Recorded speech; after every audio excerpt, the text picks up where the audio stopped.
This is Agriculture Today, and I'm Shelby Varner with the K-State Radio Network. K-State law professor Roger McEowen begins today's show with a review of a recent court case between farmers in Kansas. The case involves road right-of-way and trespassing. The show continues with a discussion about aerial seeding with K-State crop production specialist from the Wildcat District James Coover. He mentions factors that producers should take into consideration when deciding on aerial seeding cover crops. The Beef Cattle Institute's Ask the Experts rounds out today's show as K-State's Brad White, Brian Lubbers, and Bob Larson have a conversation about cattle producers deciding when to check their cattle for pregnancy. That and more is coming up ahead on Agriculture Today.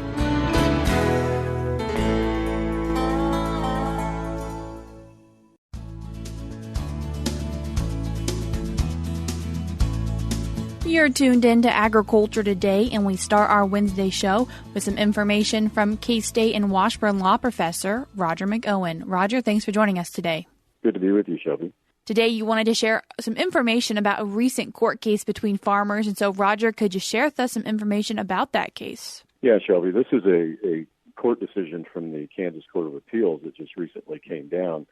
And it's a very important case for farmers in the state. It does uphold private property rights. It upholds the rights of farming operations as against larger farming operations that would do them damage, particularly on a nuisance type of action. It comes to us from north central Kansas, and it involves a really, really difficult situation that's been brewing out in that county for some time. And from the beginning of this case, from my understanding, really started with a disruption and road right-of-way. That's ultimately what is involved here, but what you had was the defendant in this case, who's got a hog operation. It's a large farming operation. One aspect of that is a hog operation. And he had a problem with the hog waste. He needed to dispose of that hog waste. Now, in other parts of the country, such as in Iowa, where major hog production occurs, much more so than in Kansas, it's very common for a manure easement to be acquired by the party that needs to dispose of the manure. They'll buy an easement on somebody else's land, and they'll pay for that, and they'll dispose of the manure there. That didn't happen in this situation. What happened was this individual owns farmland all over the place, and he thought it would be a great idea to install about 2 miles of pipeline in the road right-of-way next to the public road to transport liquefied hog waste to spread on his crop fields several miles away. So he did. He installed 3 underground pipes, 2 to carry water to his hog operation, 1 to carry the effluent back to his crop field, passing by his neighbor's farmland. And he didn't get their consent to do that. They didn't agree to allow him to use the road right-of-way along their road frontage. And the pipes ran a mile along each of the plaintiff's road frontages, so 2 miles long. And that liquefied manure was sprayed then from a pivot irrigation system and an end gun across the road from one of the plaintiff's homes. And the plaintiffs are also farmers in this case. They sued for trespass. Look, you use the ditch right away without our permission. That's our private property. You trespassed. And nuisance because of the resulting odors and the flies and the stench created by manure being spread 200 feet from the plaintiff's home, with some of the spray drift actually covering the wife of one of the plaintiffs and then plastering the side of their house and creating just an absolutely atrocious situation. And these unfavorable conditions even caused one of the plaintiff's family to move away.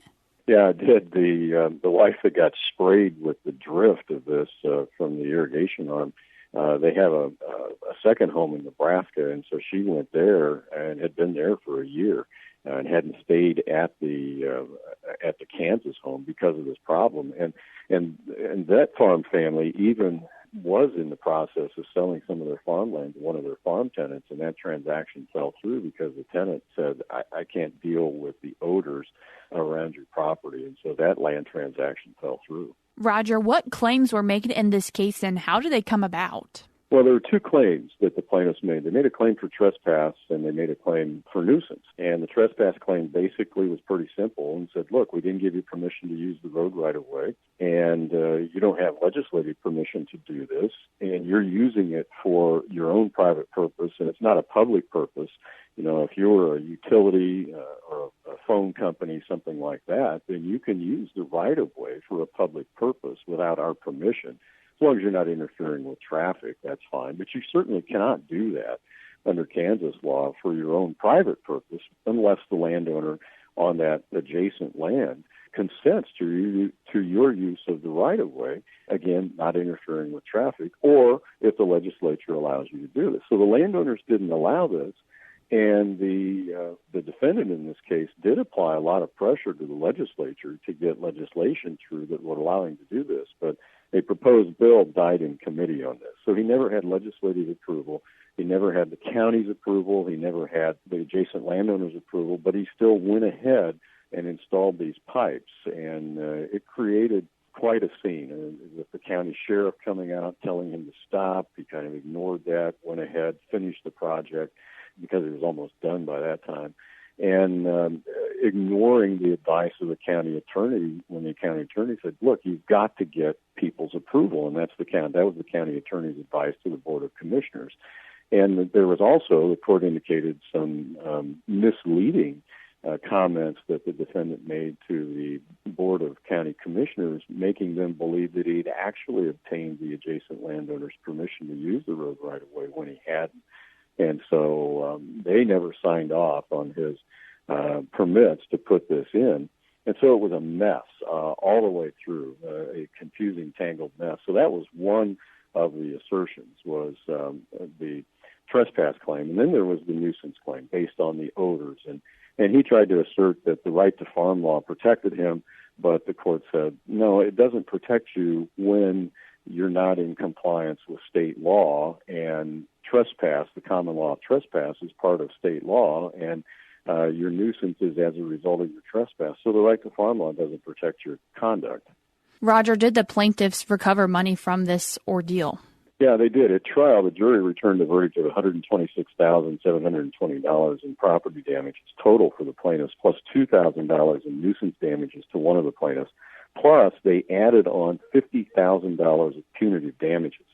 Now, punitive damages are rare in a tort case. They are applied when the court believes that the defendant's conduct is just willful and malicious and just reprehensible. And that's actually the words that the court used on appeal in upholding the jury's determination and the trial court's decision in this case. They said that that punitive damage award is appropriate. The witness testimony was persuasive. The wife hadn't stayed at the home for a year. They couldn't host guests. The house was coated with flies. There was a stench. The spray drifted onto the wife. That's why she left. The smell, they said, was just as bad inside the home as outside. And this was all backed up by witness testimony and other people in the area. And then the court noted that after the lawsuit was filed, the defendant sprayed twice as much fertilizer as he had the prior year. And the court said, look, that's willful conduct. And he had also piled truckloads of manure across from the plaintiff's home for several days straight after the lawsuit was filed. And the court said that's just reprehensible. And so they hit him with $50,000 of punitive damages. And the defendant argued that that was too high. But frankly, in looking at this and based on other cases I've seen, I think that was pretty low. I think he got off pretty easy with respect to that.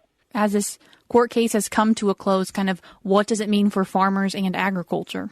Well, this is a really important decision for farmers in Kansas. It upholds property rights, and particularly the issue with respect to the use of ditch rights of way. But you cannot abuse somebody else's use and enjoyment of their property without being sued for nuisance. And you can't use the right to farm statute as a shield to protect you in these things if you're not in compliance, if your own operation is not in compliance with all applicable rules and regulations at both the federal and state level, and that includes the common law tort claims that might be there, such as trespass. And they tried to kind of thread the needle on that point, but the court said no. When the legislature said you have to be in compliance with all state laws, that means state common law also, which is the law of nuisance. And the other thing this points out, Shelby, is we need to be good neighbors. And this is the unfortunate aspect of this. You don't want to end up being a pariah in your own community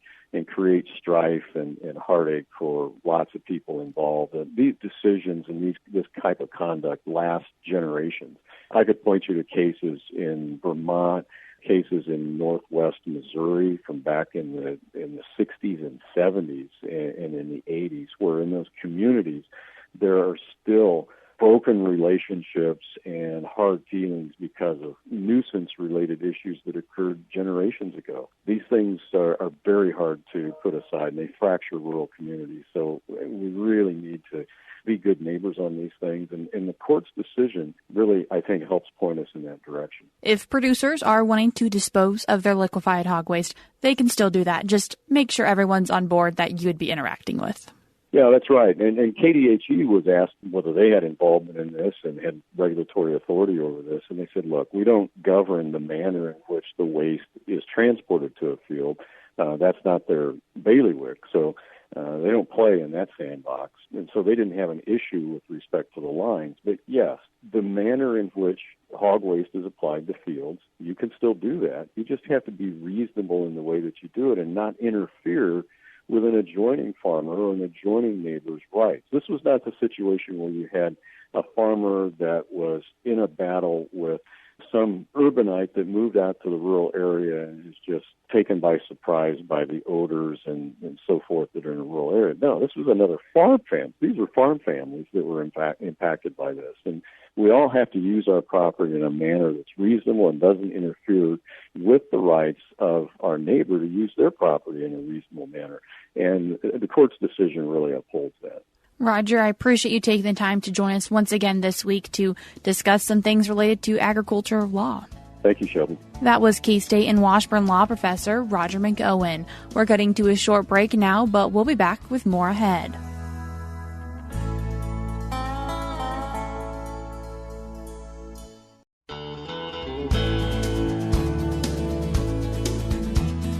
You're tuned in to Agriculture Today, and we continue our Wednesday show now with a conversation about a different way to seed cover crops. And then to talk about it, we have Kansas State University crop production agent in the Wildcat District, James Coover. James, thanks for joining us today.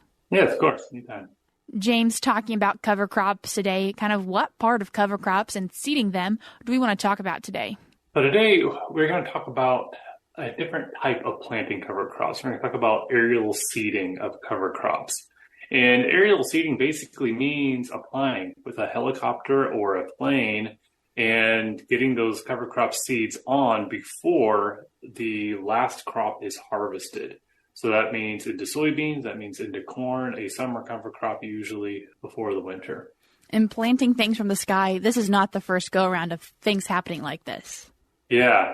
And so, we've been doing cover crops from aerial seeding for a long time. Of course, they first started off like in the forested land where you literally could not plant anything any other way. But those didn't tend to work out very well. You just kind of get those tree seeds into the ground for them to work very well. However, as it turned out over time, as airplanes became more common, we started using airplanes for spraying and all sorts of other things. It works a lot better in agricultural fields because cover crop seeds are much smaller, and because the system is different, you get a lot more soil contact and some other aspects of it, which make it a possibility. Actually, it really does kind of work. And really looking at the aerial portion of this now, because you mentioned still having that crop in the ground, but trying to kind of get a jump start. Yes, and so the idea behind it is because, let's say, in a lot of parts of Kansas, we're not harvesting our soybeans until October, November. Sometimes it's much too late to get in a good cover crop before winter. So the idea is to get those cover crops on the top before the soybeans are actually harvested, but they're still drying down. And so the cover crops get plenty of sunlight and other aspects before the leaves actually fall. And then once the soybeans are harvested, then it's ready to go. The same thing can be done with corn, probably less common in this part of the country, but it is more commonly done north and maybe even the northern parts of Kansas where that's possible. Basically, the corn, it goes in until it's not harvested until September to October, it's another possibility to aerially seed cover crops in. And there's a lot of factors that go into hopefully having a successful cover crop in. And so one of the first things to talk about is timing. Yes, timing is critical when it comes to aerial seeding cover crops because you're not incorporating these cover crops. And so it's pretty much like what you would do if you just broadcasted it over the field and hope for the best. So it's very important to time this out with the weather. More than anything else, the weather has to be perfect to get these cover crops to work. Basically, you need a week of cooler, drippy weather, the perfect conditions to get these things seeded because they're seeding right on the surface. However, when it comes to soybeans, for instance, you want that cover crop to be spread right before the falling of the leaves. And so when soybeans just start to turn yellow, that tinge of yellow is when you want to aerially seed these cover crops. So the leaves will fall on top of the seeds and provide a mulch layer, a moisture layer, to get those seeds out of the ground. So which, of course, it's very helpful to have moisture in the ground before you aerially seed. And it's helpful to have kind of some drippy, cooler weather after you do that, to have that nice week and a half to get those seeds germinated and get them going. Talking about seeds then, finding the right size that may be the most effective. Yes, so the smaller the seed, the easier this is to work. And we're talking seeds of, brassica seeds that are pretty small. A lot of our grass seeds are pretty small, especially like, Italian rye or what you call ryegrass in some places. And some other seeds, basically anything, the smaller the better. Barley seeds, it could still work a little bit bigger. Wheat seeds, possible, but still on a little bit of the larger size.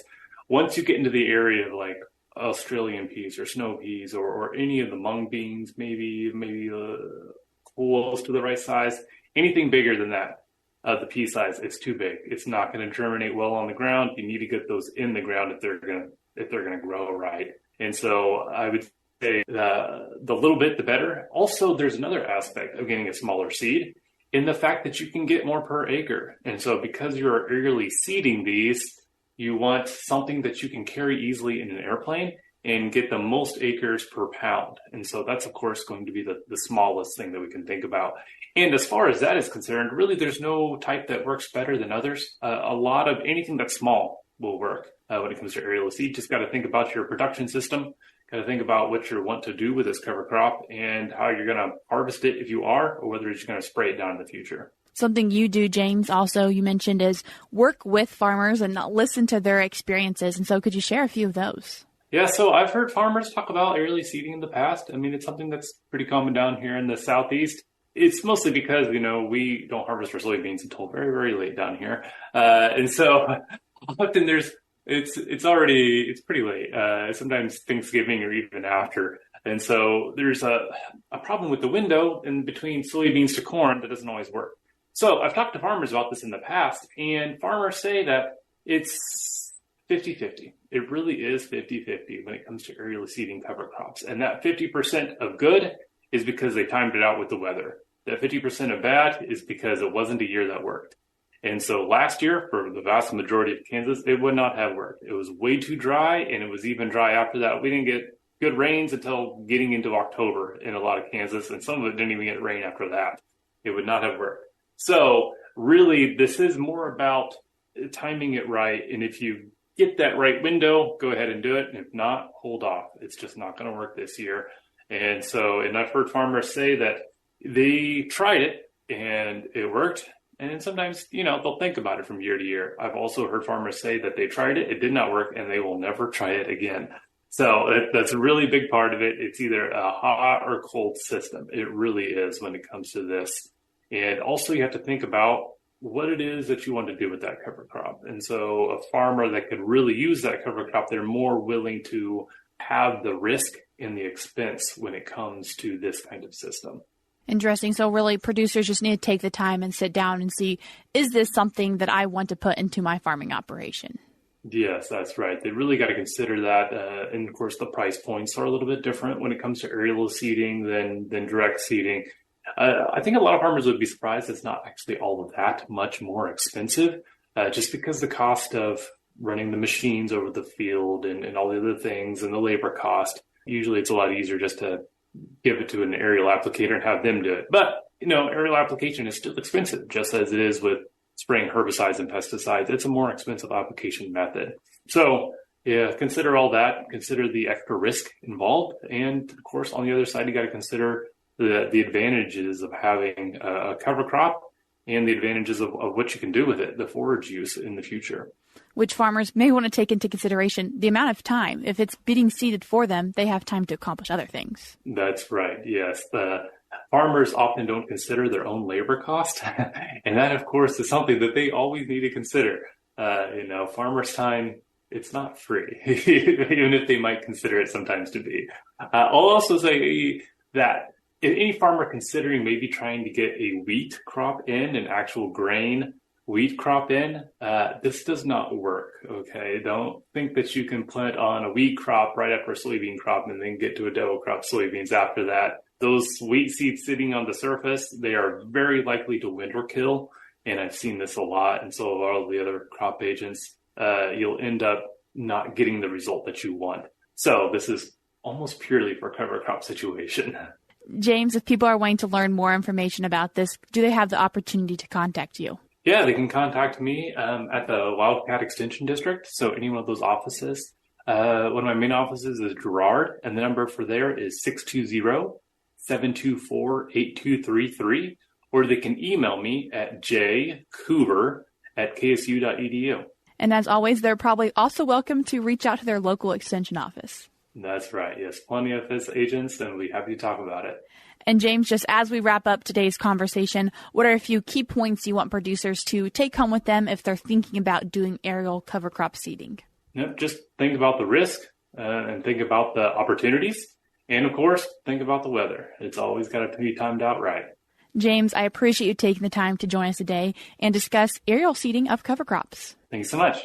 That was Kansas State University crop production agent in the Wildcat District, James Coover. If you'd like to get in contact with him to learn more about aerial seeding of cover crops, you can do so by emailing him at jcoover@ksu.edu. That is JCOOVER@ksu.edu.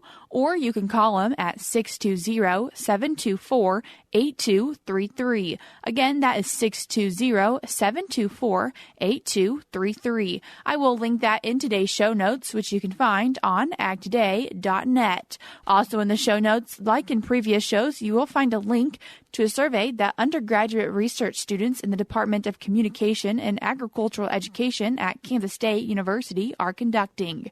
They're conducting research on the demographics and preferences of Act Today listeners. Participation from every listener is voluntary and should take less than 5 minutes. The survey is closing September 15th. We're cutting to a short break now on Agriculture Today, but we'll be back with more ahead.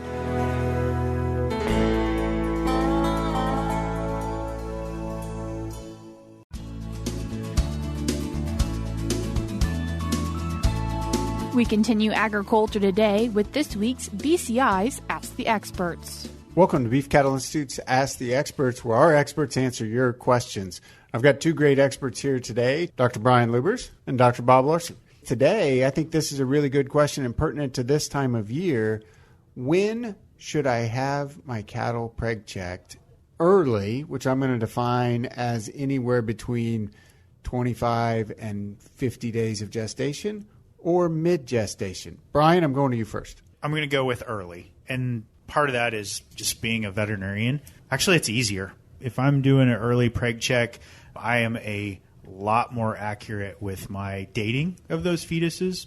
And so I think that's helpful from the veterinary side. But from the producer side, the benefit to them is it gives you more time to make decisions, right? So if I'm doing it now, I can make a decision about those individuals with plenty of time. Bob? All right, I'm going to answer what I think is a better answer is at a time when I can take action. So, and that may be different a little bit by age. So heifers, I will probably want to preg check them as early as I can because I'm probably going to move them into being a feeder heifer or something like that. And so the earlier I know that and earlier I can make decisions, the better. For my cows, a lot of times the time I'm going to make a decision is at the time I wean the calves because I'm not going to usually, now again, if forage is limiting or something like that and I want to identify open cows, then I'd move my Preg check earlier. So I'm going to say when I want to change the status of cows, i.e. identify the cows that are open because they go into a different market. I may keep them around for a while and put some weight on them, but they're managed differently than the pregnant cows. 5 points for Brian, 6 points for Bob, because Bob gave you actually 2 answers, and you could say he's playing both sides of the fence. But his heifers, you're going to Preg check them early. Your cows, you're going to do them late. For both of you, I threw out some potential days of what that time frame looks like, 25 to 50 days of gestation, which means we actually may not find all of the pregnancies. So what do you do if the bull was still out there and we're doing early pregnancy checking? How do you manage that aspect, Brian? Well, and I think that's why it's important to maybe narrow down that time frame a little bit. So you said 25 to 50 days of gestation. Are you talking about from the last day exposed to the bull? Are you talking about where does that point start? And so with ultrasound, it's pretty easy to get down to 30 days, probably even a little lower than that. So I think 30 days with an ultrasound is very, very doable, where I would walk away from that Preg check feeling pretty good about whether I said open or not open, at least within a 30-day window. So I think if you narrow the time frame down and you have the right tools, you can be pretty accurate and not lose sleep that you miss pregnancies. 7 points for Brian. Bob, I'm going to ask you a little bit different question, because you've talked a lot about front-end loading the breeding season, getting more cows bred early, and pregnancy detection is one of our ways to assess that. Is that better early or late? I really do like being able to kind of build a pattern so that I know how many cows in this group not only got pregnant, but got pregnant in the first, say, 21 days. In order to do that, because the cows that got pregnant in the first 21 days are the ones that have been pregnant the longest, and I'm actually the least accurate exactly of deciding how long they're pregnant. And ultrasound doesn't help me on the long end. It helps me on the few number of days pregnant. Ultrasound is really useful. A lot of days pregnant, ultrasound doesn't really help me differentiate. And so that's why I do kind of like fairly early. But again, I know that there's a lot of ranches where it's very difficult to gather cattle at, say, 100 days after. So if you had a 70-day breeding season and I came in here and I pulled the bulls out after 70 days, and then 30 days later I used an ultrasound and to identify, I could build the best pattern. I could really know when cows got pregnant. But that falls at a time of year which is inconvenient for many herds. So I'm going to combine a yes, they're pregnant, no, they're not determination with keeping records on when cows calved. So I still want to know, kind of the pattern that cows are getting. And the reason I want to know this pattern is, am I being optimum? Am I getting the most cows pregnant early possible? And that may take more effort than just Preg open. I think good discussion on this one. Brian ended up with 8 points, Bob with 7. Thanks for joining us. If you have another question for us, you can send us an email at bci@ksu.edu. Once again, that was BCI's Ask the Experts. That's all we have for you this Wednesday on Agriculture Today, but we'll be back with more for you tomorrow.